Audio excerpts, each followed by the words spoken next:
Bonjour, aujourd'hui on va continuer à observer l'ego, mais vis-à-vis de nos proches. On le disait hier, notre ego est le réceptacle de toutes les règles que l'on a inférées ou apprises depuis notre naissance. Donc c'est une espèce de capitalisation de tout notre passé. Il y a dedans des croyances, etc. qui nous limitent. Mais il y en a également que l'on utilise finalement ou qui se mettent en route, qui sont activés par le comportement de nos proches. Et finalement, on en vient à les empêcher d'être ce qu'ils voudraient être. Je ne sais pas ce que je pourrais vous donner par exemple, mais je pense que vous voyez où je veux en venir.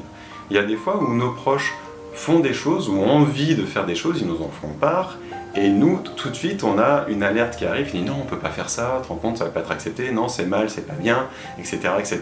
Et je ne vous parle même pas de l'éducation des enfants.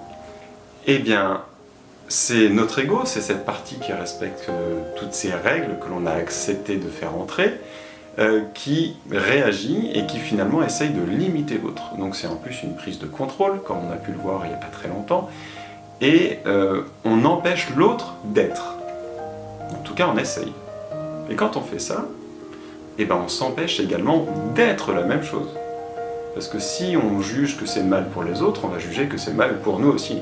Donc au final, sans parler de ce qu'on fait aux autres, c'est ce qu'on se fait à soi, etc., comme on vient de l'évoquer, le fait d'observer nos réactions vis-à-vis de nos proches nous permet également de connaître nos limites dans nos croyances et pas nos limites réelles, et aussi en repérant vraiment ce qui nous fait réagir très fort, des choses qu'on s'empêche très fort d'être.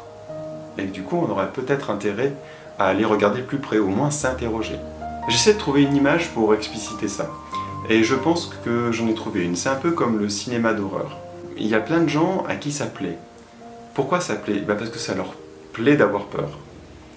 Par contre, ils savent que c'est sans risque, etc. Il y a un peu un attrait de la peur. Pourquoi est-ce que les choses qui nous font peur nous attirent, mais en même temps on s'empêche d'y aller? Eh bien parce qu'à mon avis, il y a cet écart entre ce qu'on aimerait, ce que cette chose pourrait nous apporter ou pourrait nous faire vivre, et toutes les règles que l'on a qui sont dans l'ego. Alors peut-être que c'est pas cette chose-là dont on a envie, mais peut-être que c'est ce qu'elle procure ou l'image que l'on a qu'elle procure. Du coup, ça vaut le coup de s'interroger à chaque fois qu'on a un blocage comme ça, que ce soit vis-à-vis du souhait de quelqu'un ou d'une autre, de se demander mais j'attendrai quoi de cette expérience? Qu'est-ce qu'elle pourrait m'apporter? Et là, on aura l'essence même de ce que l'on recherche, et du coup, on pourra peut-être trouver d'autres moyens d'accéder à cette expérience que l'on recherche. Donc finalement, quelque part, on peut utiliser nos proches pour mieux nous connaître et voir ce qui devrait nous intéresser, ou en tout cas ce vers quoi on pourrait aller s'attarder un petit peu. Alors utiliser, bien sûr, vous l'aurez compris, de façon tout à fait respectueuse, puisqu'il s'agit uniquement de se regarder soi à travers nos réactions avec les autres. Voilà pour aujourd'hui, je vous remercie d'avoir regardé cette vidéo, je vous souhaite une belle journée, et comme chaque jour, prenez soin de vous.